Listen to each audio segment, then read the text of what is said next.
নমস্কার বন্ধুরা, আমার ইউটিউব চ্যানেলে আপনাদেরকে স্বাগত। আশা করি সবাই খুব ভালো আছেন, সুস্থ আছেন। আমরা ভালো আছি।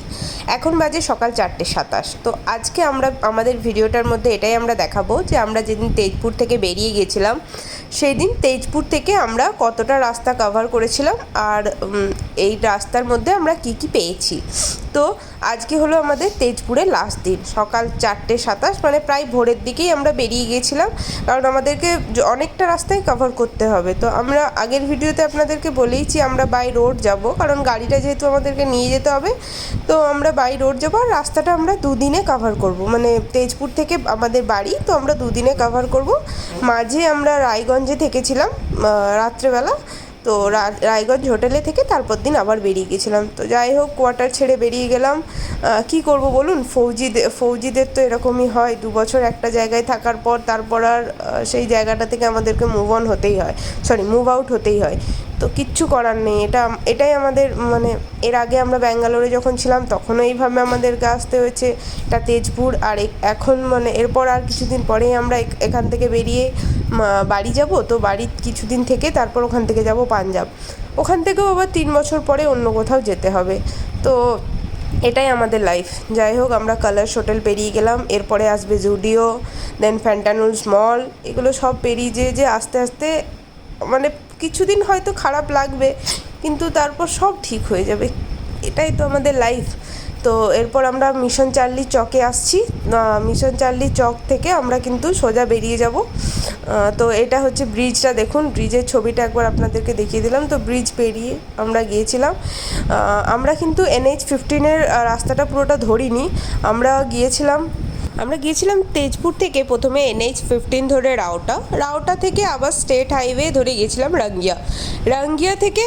রাঙ্গিয়া থেকে আবার নিউ বনগাইগাঁও হয়ে আলিপুরদুয়ার হলো আমাদের আসাম আর ওয়েস্ট বেঙ্গলের বর্ডার। তো এই এতদূর এইভাবেই আমরা আলিপুরদুয়ার মানে আসামটা ক্রস করেছিলাম।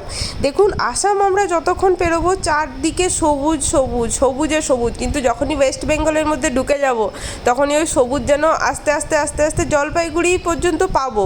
জলপাইগুড়ির পর থেকে কিন্তু সবুজটা কোথায় হাওয়া হয়ে যাবে, যাকে বলে মানে গাছ কাটতে এমন পরিবেশ করে দিয়েছে, যার জন্যে এই আসামের ওয়েদার আর আমাদের ওয়েস্ট বেঙ্গলের ওয়েদারের মধ্যে এত ফারাক। আমরা কিন্তু আসাম যতক্ষণ পেরিয়েছি এত সুন্দর ওয়েদার, মানে দেখা যাচ্ছে রোদ, কিন্তু কোনোভাবে এই রোদটা আমাদের জন্য কষ্টকর নয়। যদিও আমরা এসির মধ্যে ছিলাম, তবুও আমরা যখন বাইরে বেরিয়েছিলাম সকালে টিফিন করার জন্য, তাও কিন্তু আমাদের কষ্ট হয়নি। কিন্তু যখনই আমরা ওয়েস্ট বেঙ্গলের মধ্যে ঢুকেই পড়েছি তখনই কিন্তু ওই রোদটা আমাদের জন্য এতটা কষ্টকর ছিল। আর সবচেয়ে বেশি কষ্ট হয়েছে অঙ্কিতের, কারণ অঙ্কিত একই বাচ্চা মানুষ, তার ওপর ওর এতটা রোদ এই ফার্স্ট টাইম দেখছে। ওর আগে যতবার আমরা ছুটিতে এসেছি রোদে এরকমভাবে কখনোই ছুটিতে আসিনি, তো ওর জন্য এটা প্রচুর কষ্টকর ছিল। 43 ডিগ্রি টেম্পারেচার মধ্যে দিয়ে ওকে আমরা এনেছি। যতই আমরা এসির ভেতরে থাকি, কিন্তু গাড়ির ফ্রন্টে যে কাঁচের মধ্যে রোদটা পড়ছিল সেটাও অঙ্কিতের জন্য খুব কষ্ট হচ্ছিল। যাই হোক, আমরা পেরিয়ে যাচ্ছি ওই আপনাদের বললাম না স্টেট হাইওয়ে দিয়ে রাউটা থেকে, তো সেই স্টেট হাইওয়ে ধরেই আমরা যাচ্ছি। তো তামলপুর হয়ে আমরা কিন্তু রাঙ্গিয়া পৌঁছাবো। তো দেখুন দুপাশে কত হরিয়ালি। এখানে দেখুন দেখাচ্ছে 5 ঘন্টা 56 মিনিট। জানেনই আমরা কোনখানের দিয়েছিলাম, মনে হয় ওটা আমরা দিয়েছিলাম ফাটাপুকুর পর্যন্ত, যেটা আপনার নিউ জলপাইগুড়ি। তো এই দেখুন এখান থেকে এরপর আমরা সোজা বেরিয়ে যাব, রাস্তাটা আপনাদেরকে দেখিয়ে দিলাম। তো আমরা যে রাঙ্গিয়া পর্যন্ত গিয়েছিলাম রাউটা থেকে রাঙ্গিয়া প্রায় 200 কিলোমিটার, রাউটা থেকে না, হচ্ছে আপনাদের তেজপুর থেকে রাঙ্গিয়া প্রায় 200 কিলোমিটারের মতো ডিস্টেন্স। যাই হোক, যেটা বলছিলাম, দেখুন আসামের চা বাগান। এই চা বাগান হয়তো আমরা আবার কতদিন পরে দেখতে পাবো জানিনি। তো ওই স্টেট হাইওয়ের মধ্যে দিয়ে আমরা যখন আসছিলাম, দুপাশে এরকম চা বাগান, গ্রাম্য পরিবেশ, কত কিছু পেরিয়ে এসেছি। মাঝে মাঝে মনে হচ্ছিলো যে না আর যাবো না, ফিরে যাই, কারণ কষ্ট তো একটু হচ্ছিলোই। 2.5 বছর যেখানে থেকেছি, অঙ্কিতের আমার কাছে আসার থেকে সমস্তটাই অঙ্কিতের, পুরোটাই আমার ওখানে। তো ওই জায়গাটার উপর একটা আলাদাই মায়া ছিল। আজকে আমি যখন ভয়েসটা দিচ্ছি তখন কিন্তু আমি বাড়িতে বসে আছি। তো এই জায়গাটা থেকে ছেড়ে বেরিয়ে যেতে সেদিন আমাদের প্রচণ্ড কষ্ট হচ্ছিল, কিন্তু কি করব, এটাই তো আমাদের নিয়তি, এটাই আমাদের, মানে আমরা যারা ফৌজিতে থাকি তাদেরকে এই সব জিনিস মানিয়ে নিতেই হয়। তো যাই হোক, আমরা কিন্তু পেরিয়ে যাচ্ছি। সকালবেলা বলে রাস্তা প্রায় খালি, রাস্তাতে সেরকম কেউ নেই। না হলে এই এই যে স্টেট হাইওয়ে এগুলো কিন্তু প্রায় মানে টোটো অটোতে ভরে থাকে। দেখুন কীরকম কত নদী, কত পাহাড়, কত কিছু পেরিয়ে আমরা এসেছি। তো সব কিছু পেরিয়ে তারপর আমরা কিন্তু মাঝে একটা জায়গায় দাঁড়িয়ে, যেহেতু ব্রেকফাস্ট আমাদের সঙ্গেই ছিল, তো আমরা একটা ঘরের মতো দেখে সেখানে দাঁড়িয়ে তো ব্রেকফাস্ট করে নেবো। আর দুপুরে লাঞ্চটা আমরা বাইরেই করেছিলাম, সঙ্গে করে নিয়ে যাইনি, কারণ অত সকালে বেরিয়েছিলাম। আর ব্রেকফাস্টটা আমাদের সামনের কোয়ার্টারে দিদিরাই দিয়ে দিয়েছিল। সামনে দেখুন পাহাড়, আমরা কিন্তু অলরেডি হাইওয়েতে উঠে গেছি, মানে রাঙ্গিয়া পেরিয়ে আমরা হাইওয়েতে উঠে গেছি।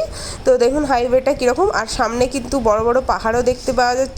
এগিয়ে একটা অল্টো 800 সে আমাদেরকে অতিক্রম করে গেল। তার মানে বুঝতেই পারছেন আমাদের মনটা কতই খারাপ। আর আমরা যথেষ্ট স্পিড লিমিটেই চলছি, কারণ আমরা চাইছিলাম যে ধীরে সুস্থে যাব, ভালোভাবে যাব। কোনো জড়াজড়ি কিছু ছিল না আমাদের যে আজকেই পৌঁছাতে হবে, এরকম কিছু না। যতটা পারি আমরা ততটাই যাব, এরকম একটা ডিসিশন ছিল। তো এখানে দেখাচ্ছে 5 ঘন্টা 45 মিনিট। এটা আমরা দিয়ে রেখেছিলাম জলপাইগুড়ির ফাটাপুকুর পর্যন্ত দিয়ে রেখেছিলাম, কারণ মিডিল ডিস্টেন্স ওটাই হচ্ছে। আর ফাটাপুকুরের ওখানে একটা হোটেলও আছে যেটাতে আমরা থাকবো, এরকম ডিসিশন নিয়েছিলাম। তো তার জন্য দিয়ে রেখেছিলাম। কিন্তু ওই ফাটাপুকুরটা আমরা দুপুরের প্রায় 4টের সময় পৌঁছে গিয়েছিলাম। তাই আমরা আরও এগিয়ে যতটা যেতে পারি ততটা চলে যেয়ে লাস্ট পর্যন্ত আমরা রায়গঞ্জে যেয়ে 8:30 9টার দিকে একটা হোটেলে যেয়ে দাঁড়িয়েছিলাম। তো যাই হোক, আমরা যেহেতু সেই দিনটা অনেকটা রায়গঞ্জ পর্যন্ত ট্রেনে দিয়েছিলাম, তো তারপরে আর কিন্তু পরে আমাদের বেশি প্রবলেম হয়নি। পরে কিন্তু আমরা আরামসে ওটা চলে গিয়েছিলাম। তো এটা আমরা যে হাইওয়েতে উঠেছি, এই হাইওয়েটা হচ্ছে NH-27। এই হাইওয়েটাই কিন্তু পুরো যাবে আমাদের জলপাইগুড়ি বাইপাস হয়ে ইসলামপুর থেকে যাবে। আমরা কিন্তু বিহারে ঢুকে যাব, বিহারের কিষানগঞ্জ হয়ে তারপরে যাব ডালখোলা।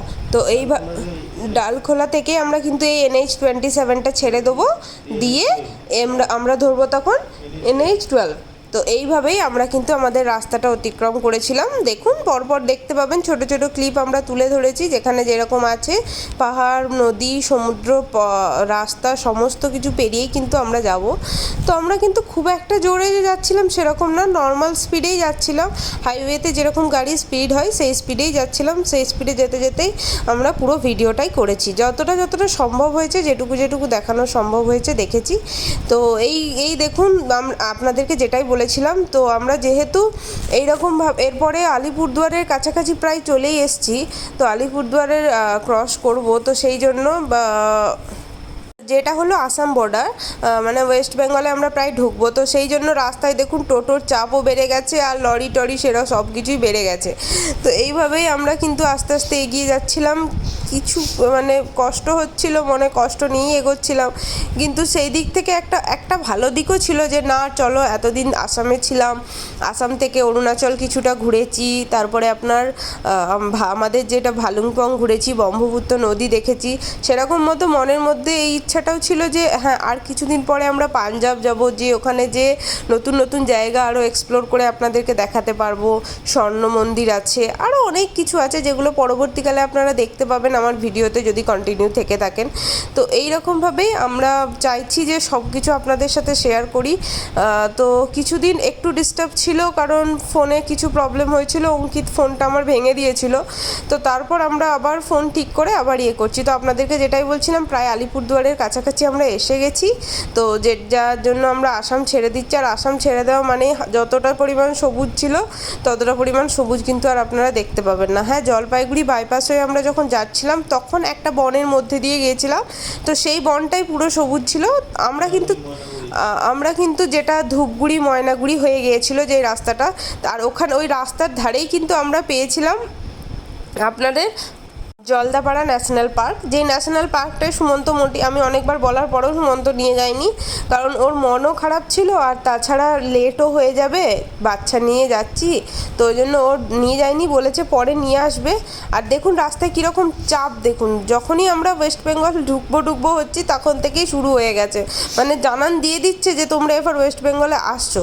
যদিও ওয়েস্ট বেঙ্গল আমার মাতৃভূমি, এরকম বলা আমার উচিত না, কিন্তু তাও আমি বলছি যে ওয়েস্ট বেঙ্গলের থেকে থেকে আসামের ওয়েদারটা এই জন্যে এতটা পার্থক্য কি গাছ গাছ বলে না, একটা গাছ একটা প্রাণ, তো সেই রকমই গাছ লাগাও প্রাণ বাঁচাও। গাছ যদি কেটে দেওয়া হয় একটা ওয়েদারের যে কতটা পার্থক্য হয় সেটা একটা স্টেট থেকে আরেকটা স্টেটে এলেই বোঝা যায়।